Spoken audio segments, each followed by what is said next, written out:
नमस्कार साथियों, स्वागत है आपका एक और नई दमदार कहानी में। तो साथियों, यदि आपको कहानी अच्छी लगती है तो वीडियो को लाइक और चैनल को सब्सक्राइब करना बिल्कुल ना भूलें। तो चलिए शुरू करते हैं इस दमदार कहानी को। रवि पापा के पुराने नौकर का बेटा था। जब रवि 11 साल का था तो उसके माँ बाप घर की छत के मलबे के नीचे दबकर उसे हमेशा के लिए छोड़कर इस दुनिया से चले गए थे। रवि घर से बाहर खेल रहा था, इसलिए यह जिंदा बच गया। मेरे पापा रवि को अपने घर ले आए और उसकी परवरिश करने लगे। रवि सिर्फ 8वीं कक्षा तक पढ़ सका। घर के बराबर में ही पापा का गोदाम था, जहां वह दुकान का माल स्टॉक करते थे। रवि को गोदाम में रहने के लिए जगह दे दी गई, बस वह वहीं रहता था और बस सिर्फ खाना ही वो हमारे घर पर खाता था। गोदाम की सफाई और रखवाली के अलावा घर का सामान लाना भी उसी की जिम्मेदारी थी। वक्त गुजरता गया, यहाँ तक कि रवि जवान हो गया। उसकी कद काठी भी बहुत ही शानदार थी और शक्ल सूरत का भी वह बहुत अच्छा था। पापा को एक सहायक की जरूरत थी और रवि का भी कोई नहीं था। पाँव की जूती को कोई सर पर नहीं रखता, यह मेरी माँ के शब्द थे। वह नौकर का बेटा था और उसे नौकर ही रहना था। माँ रवि से हमेशा दूर ही रहती थी और हमें भी उससे दूर रहने को कहा करती थी। मेरे घर में जवान बेटियां हैं, उस लड़के को दरवाजे से बाहर ही रखूंगी। उसे घर के अंदर आने की इजाजत देना गलत होगा। मम्मी ने पापा को भी कह दिया था कि अब यह अंदर नहीं आएगा, जवान हो गया है। जो काम होगा उसको बाहर से ही बता देंगे और खाना भी दहलीज में रख देंगे। उठा लेगा और खाकर बर्तन वापस दहलीज पर ही रख देगा। हम खुद बाद में उठा लेंगे। पापा रवि से बहुत प्यार करते थे, लेकिन मम्मी की भी बात मानना जरूरी था। बस जैसा मम्मी ने कहा, पापा ने ठीक वैसा ही किया। कभी कभी हमें उस लड़के की जरूरत पड़ ही जाती थी। जब कभी भारी सामान इधर से उधर करना होता था, छत के जाले साफ कराने होते थे या फिर कोई स्विच वगैरह ठीक कराना होता, तो माँ रवि को घर के अंदर बुलाती थी, लेकिन दीदी को मना कर देती थी कि तुमको उस लड़के के साथ ज्यादा बातें नहीं करनी। दीदी भी बड़ी चालाक थी। माँ की नजर हटते ही वह रवि से बातें करने लगती।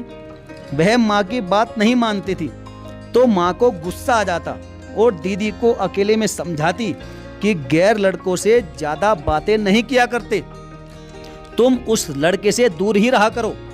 दीदी इन दिनों एमए कर रही थी। मम्मी बीमार हो गई और यह बीमारी जानलेवा साबित हुई। ब्लड प्रेशर की वजह से मम्मी के गुर्दे खराब हो गए और कुछ दिन बीमार रहकर वह भगवान को प्यारी हो गई। हमारे लिए यह सदमा छोटा नहीं था। मैं तब 7वीं क्लास में ही पढ़ रही थी। मम्मी की कमी दीदी की बाहों में खुद को छुपाकर पूरी करने की कोशिश करती। वह भी समझदार थी, मुझे बहुत प्यार करती। यूं बड़ी बहन के सीने से लगकर माँ से अलग होने का गम आधा रह जाता है। एमए के पेपर देने के बाद मेरी दीदी घर में बैठ गई। छोटी बहन को संभालने की खातिर कुर्बानी दी, तो मैं भी अपनी बहन पर जान कुर्बान करने लगी और उनको बड़ा समझने लगी। वह पापा और मेरे लिए खाना पकाती, हमारे कपड़े धोकर प्रेस करती और मुझे तैयार करके स्कूल भेजती थी। पापा की भी वह बहुत सेवा करती। लगता था कि माँ की कमी दीदी के प्यार ने पूरी कर दी, वरना तो शायद हमें माँ की कमी खत्म कर देती। 8वीं में आई तो होश संभाला तो अपनी बहन को किसी और खेल में उलझा हुआ पाया। पापा सुबह काम पर निकल जाते और रात को घर आते और मैं भी स्कूल चली जाती, तो दीदी घर पर अकेली रह जाती। तो वह छत से गोदाम में झांककर रवि को आवाज लगाकर घर के अंदर बुला लेती, कभी किसी काम से तो कभी किसी और काम के बहाने से। और फिर तन्हाई की उन मुलाकातों ने एक नए नाटक का रूप धारण कर लिया। इत्तेफाकन कभी मैं स्कूल से जल्दी घर आ जाती तो रवि को घर के अंदर बैठा हुआ पाती। मैंने शुरू में ज्यादा ध्यान नहीं दिया। आहिस्ता आहिस्ता मेरे दिल में एक नया शक घर करने लगा और मैं सोचने लगी कि यह रोज हमारे घर में क्यों दिखता है, जबकि माँ हमेशा दीदी को मना किया करती थी कि रवि के सामने मत जाया करो। उसके साथ ज्यादा बातें मत किया करो। रवि का इस तरह घर में हर समय मौजूद रहना मुझे अच्छा नहीं लगता था। कभी कभी तो ऐसा होता था कि जब मैं स्कूल से वापस घर आती तो दीदी और रवि एक ही कमरे में बंद होते। दरवाजे पर नॉक करने के बाद दीदी बाहर आती और आकर सिर्फ यही कहती कि मैं तो रवि से कमरे के जाले साफ करवा रही थी या फिर स्विच ठीक करा रही थी। जब मैं ना समझती तो किसी बात पर ज्यादा ध्यान नहीं देती थी। जैसे जैसे अक्ल आती गई, रवि को दीदी के साथ देखकर मेरा दम घुटता हुआ महसूस होने लगा। मैं जानती थी कि वह रिश्तेदार नहीं है, हमारा नौकर है। कभी मम्मी पापा ने उसे हम लोगों के बीच घुलने मिलने नहीं दिया। उसकी हैसियत हमेशा नौकर की ही रही थी। पापा की वजह से चुप थी कि उनको कोई दुख न पहुंच जाए, लेकिन दीदी के कारनामे देखकर दिल जलकर राख हुआ जाता था। पहले दीदी मेरा बहुत ख्याल रखती थी, लेकिन अब रवि की वजह से मुझे पूरी तरह नजरअंदाज करने लगी थी।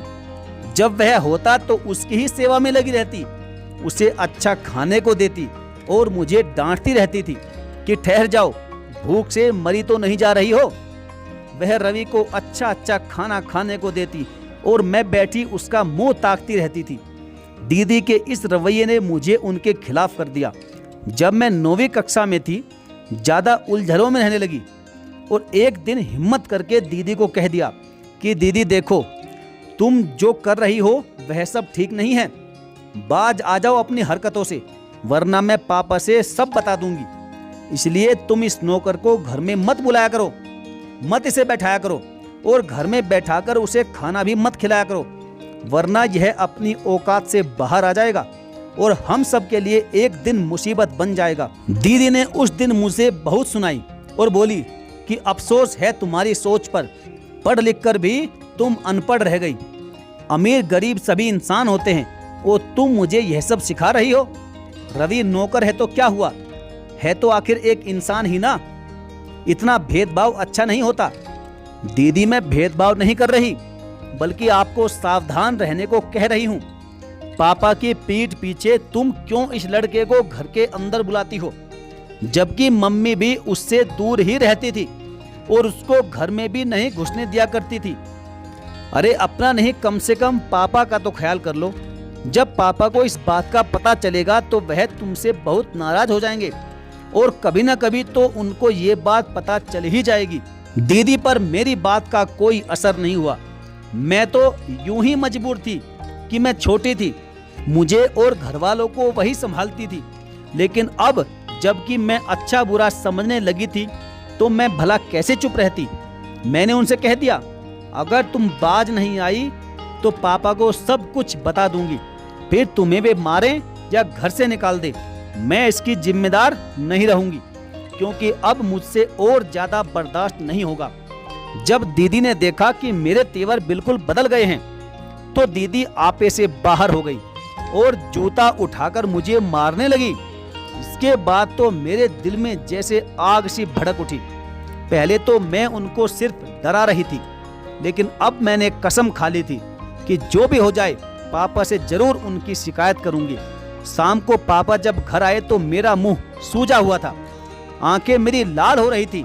उन्होंने प्यार से पूछा कि मेरी बेटी को आखिर क्या हुआ है, क्यों आंखें सूजी हुई हैं। मैं तो बस फट पड़ी और जज्बात में आकर पापा को सब कुछ बता दिया कि दीदी रोज रवि को बुलाकर कमरे में बैठा लेती है, उसे किचन में बैठाकर गर्मा गर्म खाना खिलाती है। मैं तो स्कूल में होती हूँ, लेकिन जब घर आती हूँ तो यह घर में मौजूद होता है। यही बात मुझे अच्छी नहीं लगती। अब रवि जाएगा या फिर इस घर से मैं इस घर में कतई नहीं रहूंगी। कहने को तो मैं सब कह गई, लेकिन मैंने एक नजर भी पापा की तरफ नहीं देखा। वह तो बस हैरान ही रह गए थे। पापा उसी समय घर से निकलकर गोदाम की तरफ गए और रवि से कहा कि 1 मिनट में यहाँ से दफा हो जाओ और फिर कभी अपनी शक्ल मुझे मत दिखाना। जिस थाली में खाते हो उसी में छेद करते हो। न जाने किस तरह उन्होंने खुद पर काबू पाया जो रवि को जाने दिया। पापा इतने गुस्से में थे कि मैं खुद डर गई थी कि कहीं उसको मार न दें।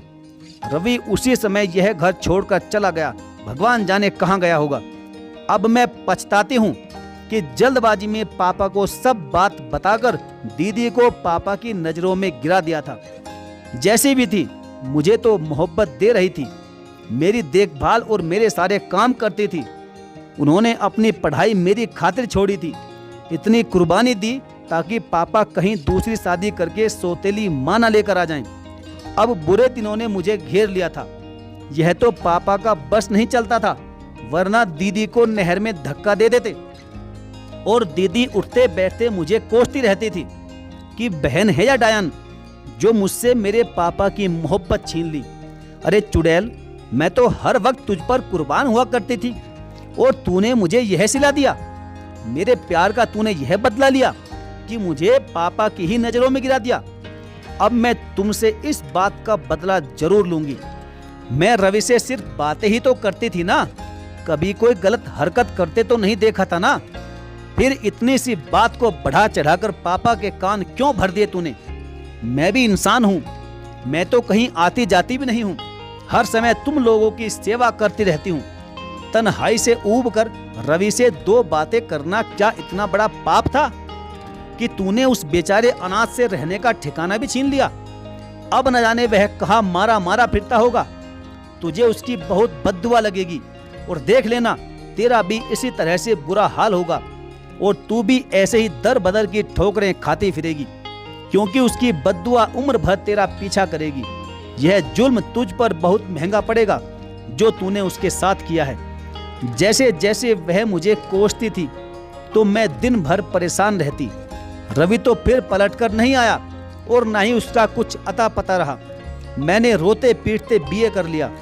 उन्हीं दिनों मेरे लिए एक अच्छा रिश्ता आ गया। पापा ने झटपट से मेरी शादी कर दी। दीदी बेचारी अभी तक कुर्बानी का बकरा बनी हुई थी। मैं दीदी से ज्यादा खूबसूरत और उनसे ज्यादा पढ़ी लिखी थी, इसलिए लड़के के मम्मी पापा ने मुझसे ही अपने बेटे की शादी करी। कुछ रिश्तेदारों ने मेरे पापा को सलाह दी कि अब तुम दूसरी शादी कर लो ताकि घर संभालने वाली आ जाए और फिर तुम अपनी बड़ी बेटी की भी शादी कर देना। अब पापा भी चाहते थे कि दीदी की भी शादी कर दी जाए, लेकिन कोई अच्छा रिश्ता नहीं मिल रहा था। वह इसी कोशिश में थे कि इधर बेटी के फर्ज से आज़ाद हों तो फिर अपनी शादी के बारे में भी कुछ सोचा जाए। इंसान सोचता क्या है और होता क्या है।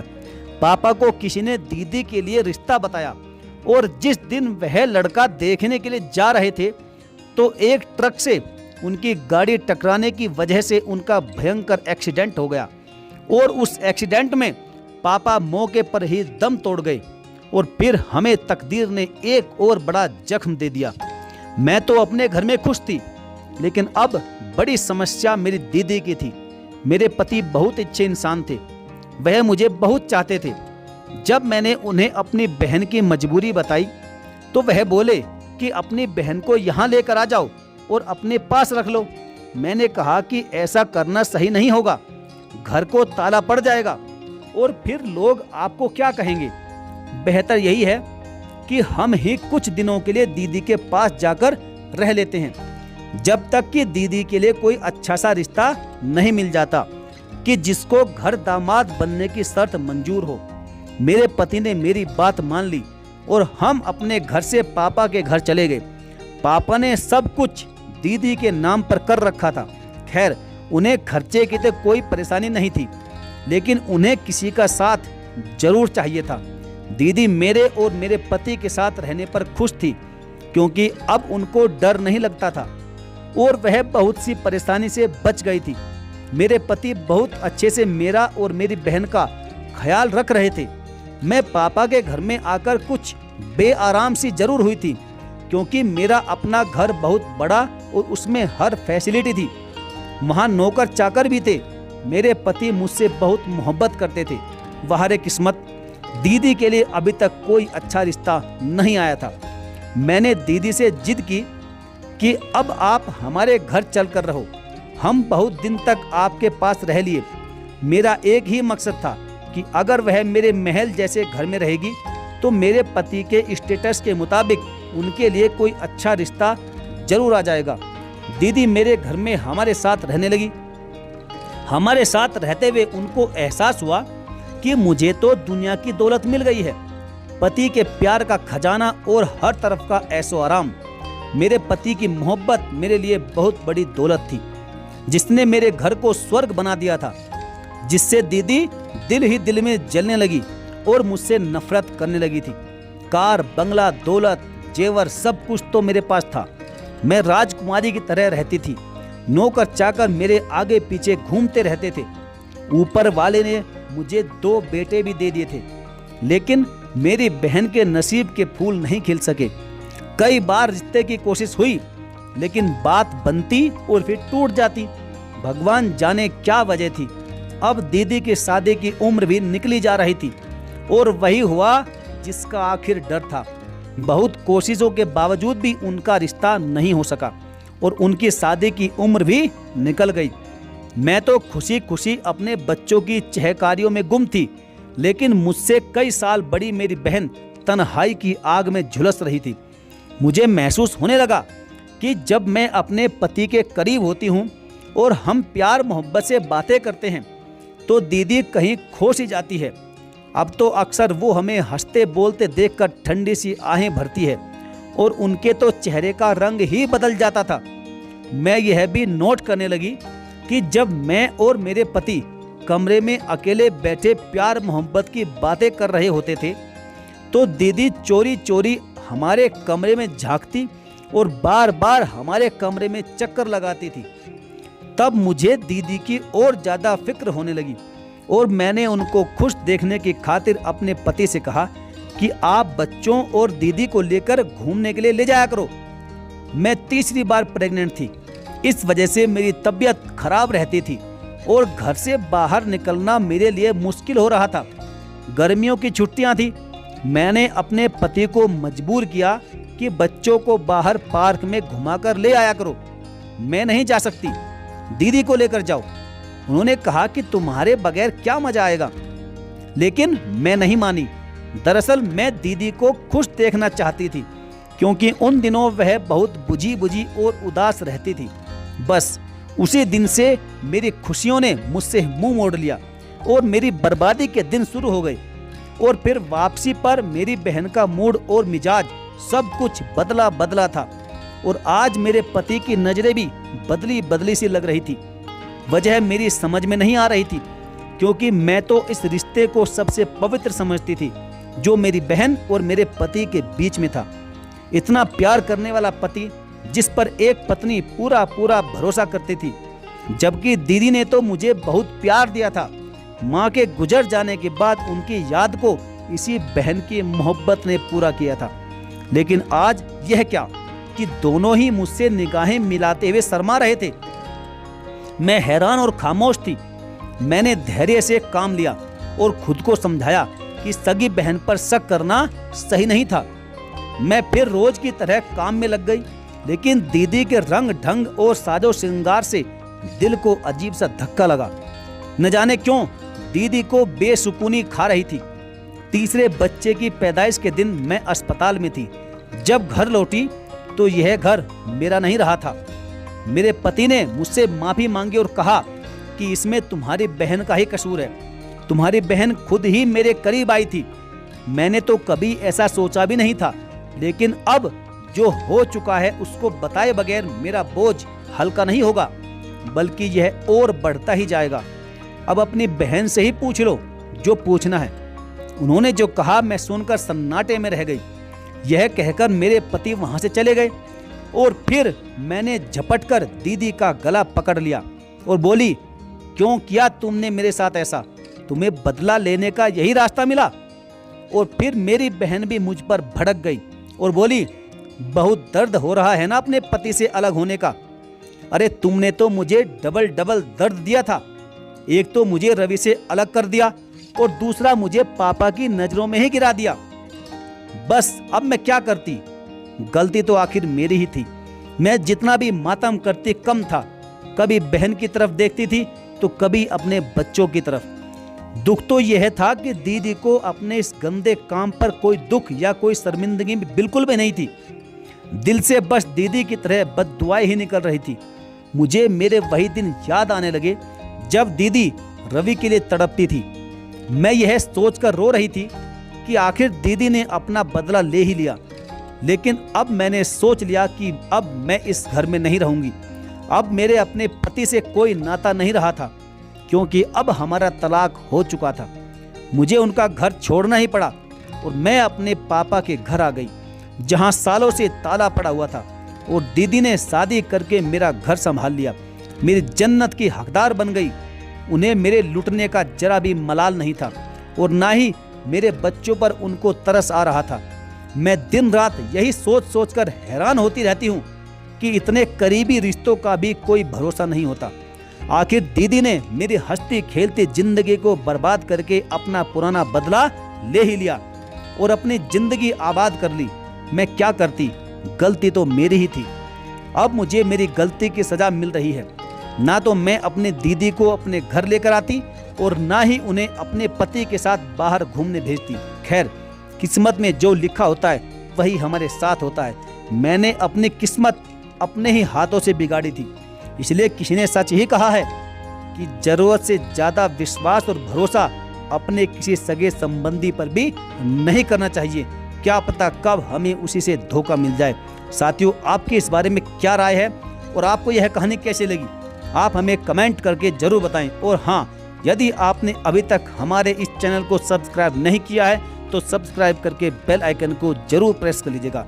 तो चलिए साथियों, मिलेंगे फिर और किसी बेहतरीन और दमदार कहानी के साथ। तब तक के लिए धन्यवाद। जय हिंद।